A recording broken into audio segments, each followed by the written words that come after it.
रामकृष्ण हरी.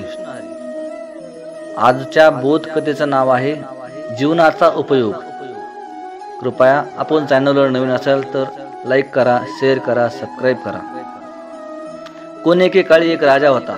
त्याला असे वाटत असे, जगात फक्त मनुष्य हाच उपयुक्त प्राणी आहे. बाकीचे जीवजंतू, किडे याचा जगाला काही उपयोग नाही. हे सिद्ध करण्यासाठी त्याने आदेश दिला की कोणकोणते जीव जंतू, किडे हे निरुपयोगी आहेत याची यादी करा आणि मला सांगा. खूप काळ शोध घेतल्यानंतर त्याच्या माणसाने असे संशोधन केले की या जगात जंगली माशी आणि कोळी, जाळे विणणारा कीटक म्हणजे स्पायडर हे फारसे उपयोगी नाहीत. त्यांचा जगाला काही उपयोग नाही. राजाने तात्काळ आदेश दिला की या 2 किड्यांना आपल्या राज्यातून नामशेष करावे. या दरम्यान त्या राज्यावर दुसऱ्या राजाने आक्रमण केले. त्यात या राजाचा पराभव झाला. जीव वाचविण्यासाठी त्याला राज्य सोडून पलायन करावे लागले. राजा पळाला आणि जंगलात गेला. दुसऱ्या राज्याचे सैनिक त्याचा पाठलाग करतच होते. त्यांना चुकून राजा कसा तरी एका झाडाखाली झोपला.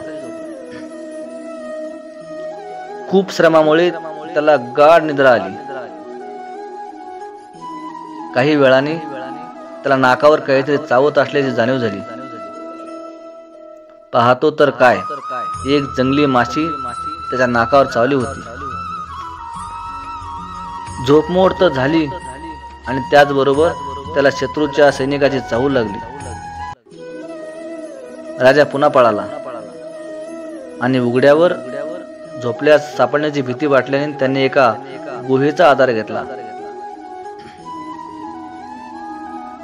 राजा गुहेत गेला व काही तासातच गुहेच्या दारावर कोळ्यांनी जाळे विणले.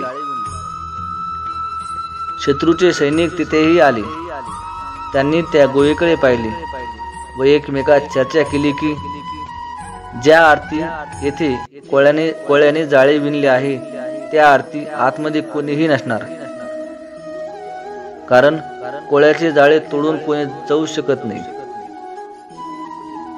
गुहेत बसून राजा त्यांचे बोलणे ऐकत होता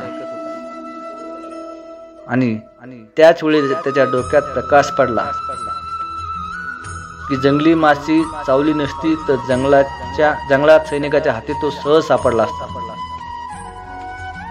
किंवा कोळ्याने जाळे विणले नसते तर गुहेत येऊन सैनिकांनी त्याला मारून टाकले असते. म्हणजेच या जगात कोणताही जीवजंतू असा नाही की ज्याचा उपयोग नाही.